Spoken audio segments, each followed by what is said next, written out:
So పూర్తిగా bail ఇవ్వొద్దంటూ ఇటు చిక్కడపల్లి పోలీసులు కూడా కౌంటర్ దాఖలు చేశారు. ఇటు అల్లు అర్జున్ తరపు న్యాయవాదులు అయితే బెయిల్ మంజూరు చేయాలంటూ వాదనలు అయితే వినిపించారు. ఇరు పక్షాల వాదనలు ముగిసినటువంటి కోర్టు తీర్పును జనవరి 3కి వాయిదా వేసినటువంటి పరిస్థితి కనిపిస్తోంది. పూర్తిగా ఇందులో వాదనల సందర్భంగా పలు అంశాలను అయితే అల్లు అర్జున్ తరపు న్యాయవాదులు కోర్టు దృష్టికి అయితే తీసుకొచ్చినటువంటి పరిస్థితి కనిపిస్తోంది. ముఖ్యంగా ఏదైతే బిఎన్ఎస్ సెక్షన్ 105 ఆయనకు వర్తించదంటూ కూడా ఆయన తరపు న్యాయవాదులు అయితే వాదించారు దీనికి సంబంధించి. అట్లాగే ఇటు ఏదైతే పోలీసుల తరపు వాదనలు ఏదైతే ఏ విధంగా ఉన్నాయంటే సంధ్యా థియేటర్ తొక్కిసలాట ఘటనలో పోలీసులు ఇటీవల అల్లు అర్జున్ను అరెస్ట్ చేసినటువంటి విషయం తెలిసిందే. ఇక పూర్తిగా మరోవైపు అల్లు అర్జున్కు బెయిల్ ఇస్తే కనుక విచారణకు సహకరించే పరిస్థితి ఉండదు అంటూ కూడా ఇటు పోలీసుల తరపు ప్రభుత్వ తరపు న్యాయవాదులు కూడా పీపీ కూడా వాదనలు అయితే వినిపించినటువంటి పరిస్థితి కనిపించింది.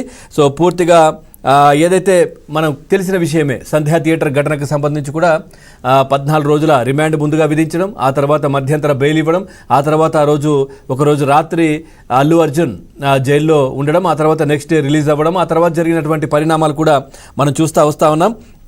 సో దీంట్లో చాలా వాదనలు అయితే వినిపిస్తూ ఉన్నాయి.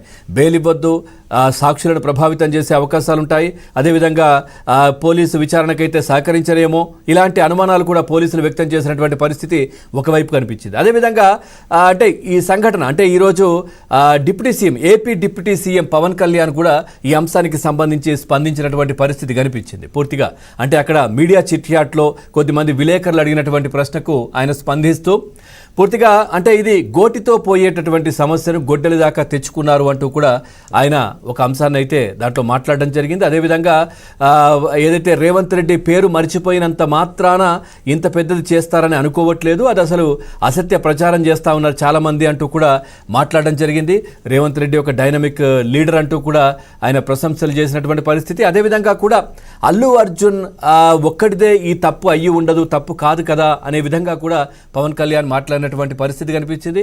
అదేవిధంగా హీరోలు ఎవరైనా అంటే సినీ ఆర్టిస్టులు అక్కడికి వాళ్ళ కోసం వచ్చినటువంటి అభిమానులు ఎవరైతే ఉంటారో వాళ్ళకు ఖచ్చితంగా అభివాదం చేస్తూ అంటే వాళ్ళను విష్ చేస్తూ వాళ్ళకు కనబడి చేతి ఊపడం కావచ్చు, ఇట్లాంటివి చేయడం సర్వసాధారణంగా జరిగేటటువంటి విషయం అది.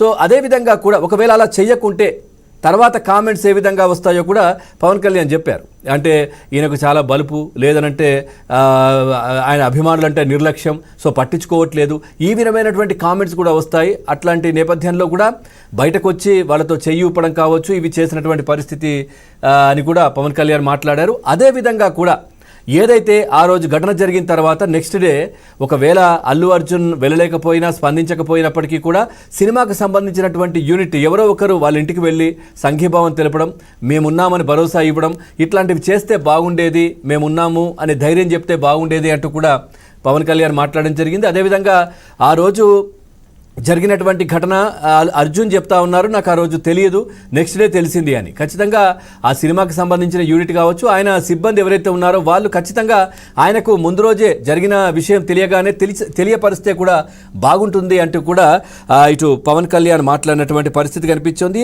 సో దీంట్లో పూర్తిగా కూడా ఏదైతే ఒకవైపు అంటే ఇట్లాంటి సందిగ్ధ పరిస్థితుల నేపథ్యంలో కూడా పవన్ కళ్యాణ్ దాంట్లో క్లారిటీ ఇచ్చే ప్రయత్నం అయితే చేసినటువంటి పరిస్థితి. ఒకసారి ఈరోజు కోర్టులో జరిగినటువంటి అంశం ఏం జరిగింది, వాదోపవాదనలు ఏ విధంగా ఉన్నాయి, నెక్స్ట్ మంత్ అంటే జనవరి 3వ తారీఖు ఈ తీర్పును కూడా వాయిదా వేసిన నేపథ్యంలో అసలు ఏం జరిగింది, ఇటు పోలీసుల తరపు వాదనలు కావచ్చు, లేదంటే అల్లు అర్జున్ తరపు లాయర్ల వాదనలు ఏ విధంగా ఉన్నాయో తెలుసుకుందాం. మా క్రైమ్ కరెస్పాండెంట్ ప్రవీణ్